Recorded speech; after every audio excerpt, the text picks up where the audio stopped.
Hi everyone, welcome to my channel and my space. For those of you who are new, my name is Racquel, and those of you who are returning, thank you so much for coming back. You all are welcome here, and thanks. All right, this is not a tarot reading. I'm still going to do tarot readings on my channel. I'm still doing my spirit talks and stuff like that, but I kind of wanted to add a fun element to my channel, and I thought, spooky stories, paranormal stories, stuff like that, and that goes along with Sundays, right?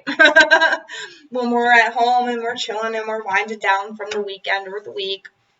But yeah, so I decided that I wanted to add in a series called Spooky Story Sundays. So if you have a paranormal experience or wish for me to tell your paranormal experience here on my channel, I have an email in the description box below. All you got to do is email me what your experience was, put in the subject bar, Spooky Story Sundays or paranormal story or something that will grab my attention like that. And you can remain anonymous. I will swap out your name if you wish to not have your real name told. Okay? Well, this Spooky Story Sunday goes along with the first Spooky Story Sunday that I did here on this channel. It's called the Napier House, and this is my friend's account of the Napier House. Now, what's funny is that she, I didn't know her after I didn't know her when I lived in the house, and I didn't know her while she lived in the house. I met her fully after she had left that house. And it's funny that she got that house as well. But anyways, so this is her account. These are her stories that I'm going to be retelling. Molly gave me permission to use her name, her son's name, Ethan, and Drew. I have permission to use their names as well. So yeah, let's get right into it. All right. So, I think it's important to note that a lot of people say that the Age of Aquarius started December 21st, 2012, which is like the Mayan Incan calendar. Yeah. So a lot of people believe that that's when the Age of Aquarius, when we switched from the Age of Pisces into the Age of Aquarius. Now, the Age of Pisces is all about illusion, is all about, not seeing the truth. And then all of a sudden we switch into the Age of Aquarius, and then boom, we start seeing truths, we start seeing things, right? Seeing things for what they are, what they truly are. And if you look back on it, that's around the start and the really big hype of the spiritual movement, of when a lot of people are starting, more and more skeptical people are starting to believe now in the spiritual world, okay? So I left this house January 2013 is when I moved out of this house. So this was right around the time when we were switching ages. And when I went to leave that house, when I left that house, that paranormal activity was like really, really, really amped up. Okay. And that's around the time that she moved in. Might have been, I can't remember what month. It might have been March that she moved in or something like that. But anyways, so she moved in. And right away, they began to experience things within that home. Her son, Drew, first night they were there, he was sleeping in bed, and his bed levitated. Now, I can attest, because I lived in that house too, my bed used to shake sometimes. During the day when I would nap, my bed would shake. And I've also lived in other houses where bed have shaken. So I truly do. And I know the energy of the house, so I believe it. I know it's pretty unbelievable. but it does happen. So can you imagine laying in bed and all of a sudden your bed just like picks up and then drops back down, or picks up and stays like that for a minute and then drops back down? Ooh, I'm getting goosebumps just even freaking thinking about it. I don't know if you can see them there, but yeah. So that was the first incident that they encountered, they experienced. The second incident, well, one of the other incidents is shortly after moving in. This house had an attached garage and the door came in through the kitchen. While her and her sons were standing at talking around the island, and all of a sudden she heard her car rev up in the garage. Now she's told me, she's like, I looked down and the keys to my car were staring right at me. There's no way anybody hit a button on the fob because they were right in front of me. I would have felt them hit the button. And she said it scared the bejeebus out of her. She said when she went to the door, she had to open and she opened it up. That's when the car shut off. That's when the car stopped. So, can you imagine just sitting there in your house and all of a sudden your car starts in the garage and you know you have the keys, you know you didn't hit that button. It's just freaky in and all of itself. And I will say, I had a similar experience where my husband at the time, he was very into drag racing and he was souping up his Mustang. He had turned it into a race car, gutted it, did all the safety features and stuff because we would go and drag race a lot. Or he would go and drag race. I would go watch him. But anyways, so his car was on or the engine to his car, he had it up out of his car, dangling above the roof on like an engine stand. And he had one of those race cars where he had rigged it up so good that like you didn't use a normal key for it. All right. You had to get into the car, flip a switch, and then hold down a button to start it. Right. So I'm at home. Our son is probably like, I don't know, like a week or two old. And all of a sudden, I hear his race car going off in the garage. And it's not like a regular car. I mean, it's like a race car. It has a and it would shake the house. It would shake the house and, stuff like that. So this freaked me out because I knew in order to start that car, you had to be in it, you had to flip the switch and hold down the button. I knew about that. And I'm thinking, oh my God, is there somebody in my garage? Because it was during the day, he was gone. So I put my son down, and I am that person in the scary movie that everybody yell. If you're watching a scary movie, you yell at the person. You're like, don't go in there. What are you doing, stupid? That's me. I'm stupid, okay? So I grab a knife, set my son down, and I grab a knife, and I go to the door, and as soon as I open the door and I peer around, it stops, and I notice that the engine is on the cherry picker. That's what it is. It's a cherry picker that picks the engine up out of the cars. It was hanging on the cherry picker. Oh my God, it sent the bejeebus through me. It scared the crap out of me. Another thing that Molly felt. Hold on, my dog's being a butthole.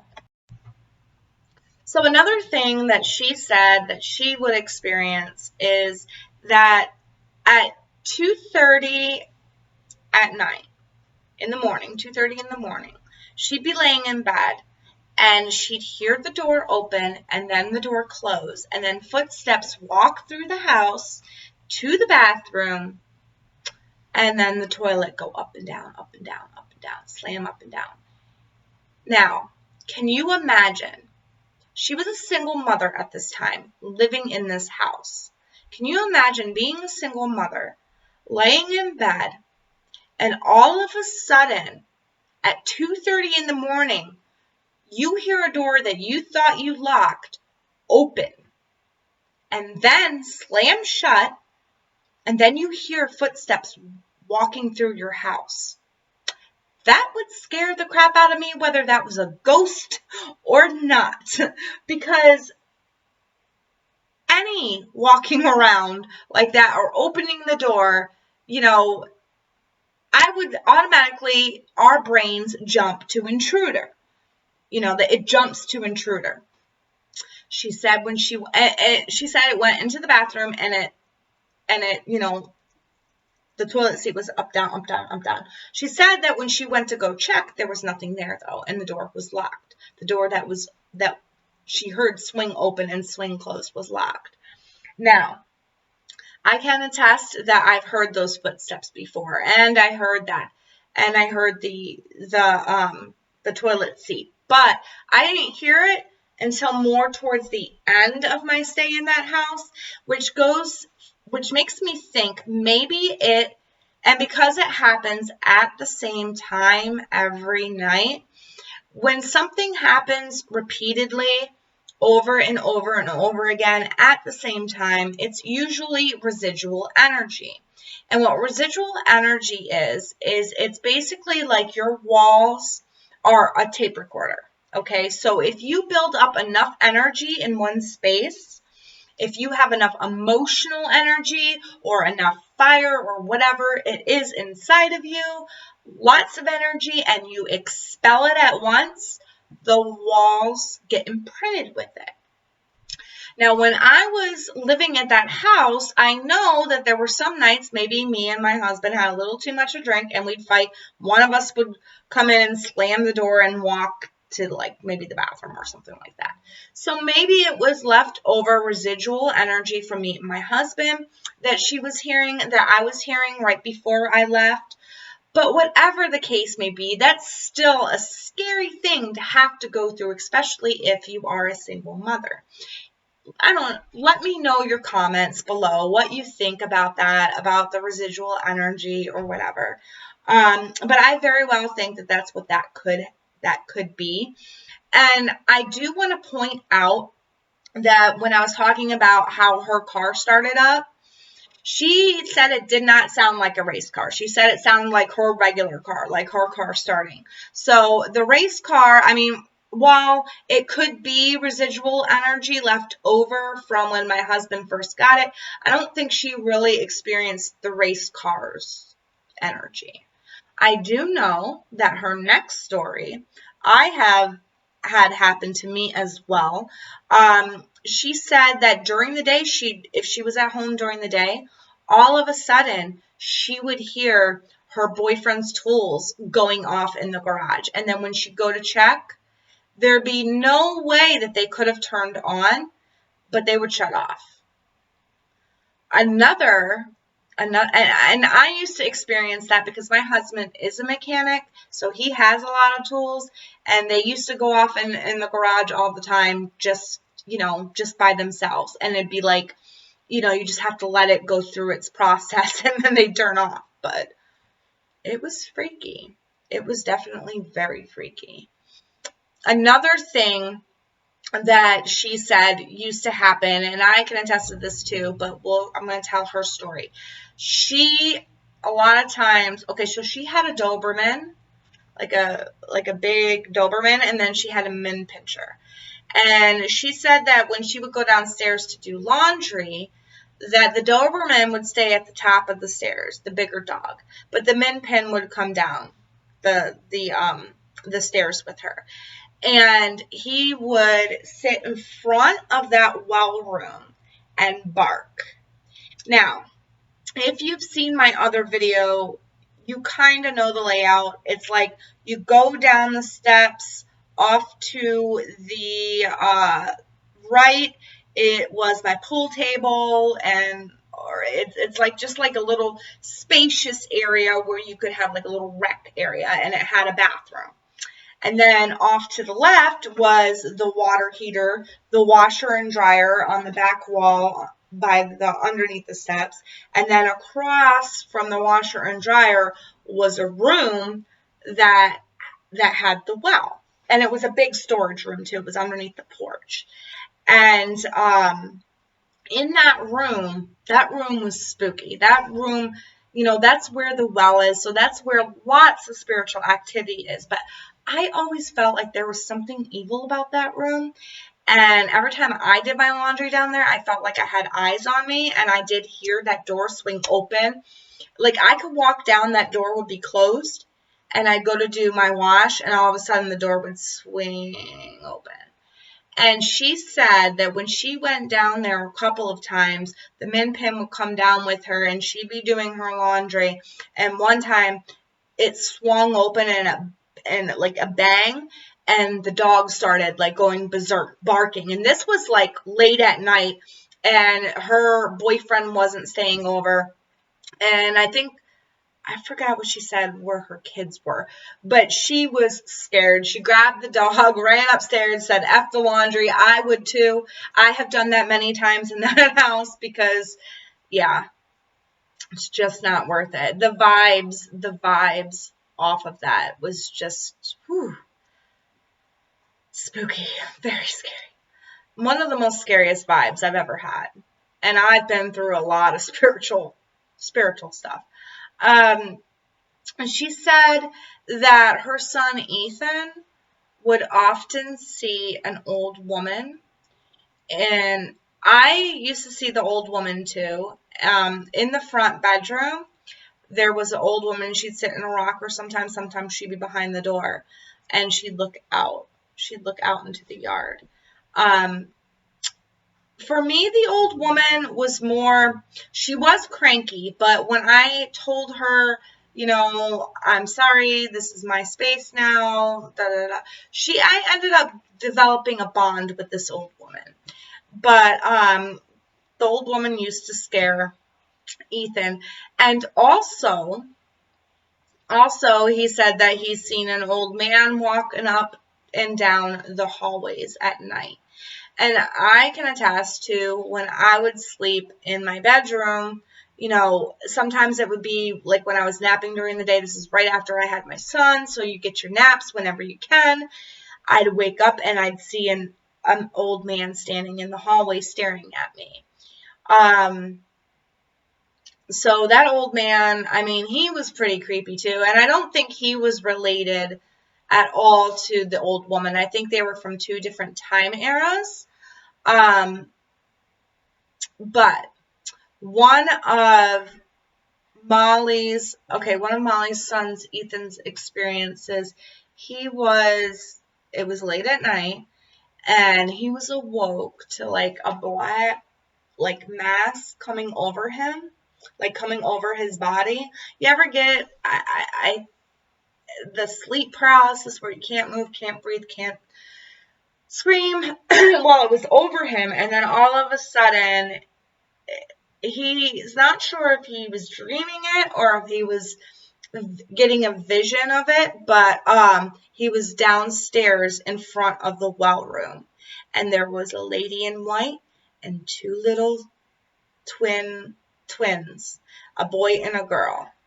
And it was like they were asking him to come into the well room, which is creepy in and of itself because, one, demons are attached to wells. Wells are portals. Two, demons can often appear as children or motherly type figures, something that's warm and inviting. And three, the fact that they were trying to invite him into that room. Oh man, that is all sorts of red flags are going up with that. Very, very, very demonic activity going on in that house. And I feel like that's what those children and that woman was. I do feel like they were demonic in some sort of nature. I did not see the kids, but I would often hear the kids downstairs. Like I said, when I lived there, we had a pool table. There is a story about that in my other video. It is linked in the description box below. But I did hear kids running around down there. And right before I moved out, well, let's get into the last story that I'm going to talk about that Molly had experienced in this house. So the last one that she wrote in the email, she said there's tons more. She just really can't think of them all right now. But the last one that really stands out on her mind is when they were getting ready to move out, she'd hear banging, like big metal banging coming from the basement. Like somebody took like a metal I-beam and banged it on the floor. And I will say that I did hear that. My sister heard it, and then I heard it.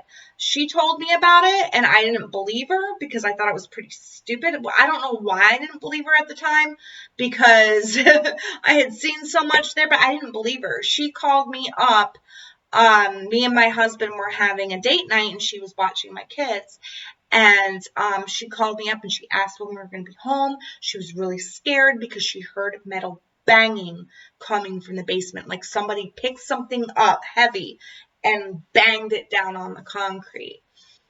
And I think it was a couple of nights before we actually moved out of that house that I experienced that as well, when I was down in the basement using the bathroom.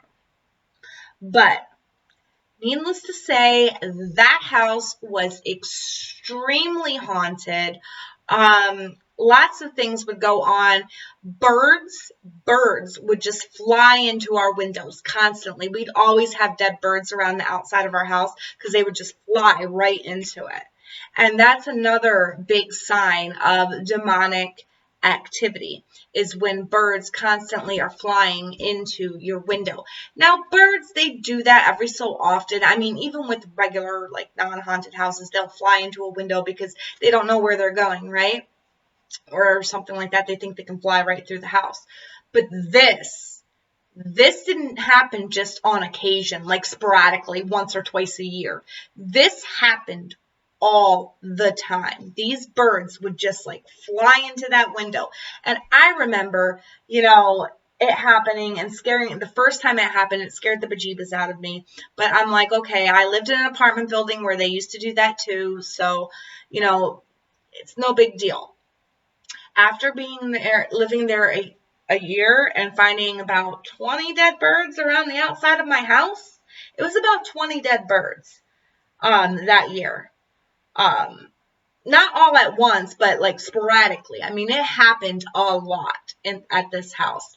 And all the paranormal experiences that I did experience in that house, it just adds up to that. And the fact that me and Molly, our experiences are very similar. Very, very similar. Down to what they were doing, what they were trying to call. I found my son at the bottom of the basement steps wanting to go to the well room. I felt things. I was physically attacked in that house. I heard growling in the basement near the well water, like a deep growl. This was like a growl that my dog could not even produce. It was that otherworldly. And it's just, I still have nightmares about my experiences in that house. But anyways, if you enjoyed this video, please give it a thumbs up. If you have any thoughts or any idea on any of these stories that I just told you about the Napier House, please leave me comments in the comment section below. I am so interested into hearing what your take is on this, what you think about it. Do you think it was demonic activity? Do you think it was just an evil entity? Do you think it was just spirit trying to get the intention? Or residual energy? What do you think? Let me know in the comment section below, please. If you liked the content on this, if you just only want to come back for Spooky Story Sundays, that is fine with me as well. Hit that subscribe button so that you will be informed when I upload. Well, that's all I have for now, and next Sunday, I think I will be getting into, I don't know. I gotta research it, but I got something good coming up because trust me, I've had tons of haunted experiences. If you have haunted experiences, please either email them to me and I will retell them the best that I can. And you can remain anonymous. Until then, I hope you have an amazing week, and I just love y'all. All right. So I will see you in my next video. Until then, bye.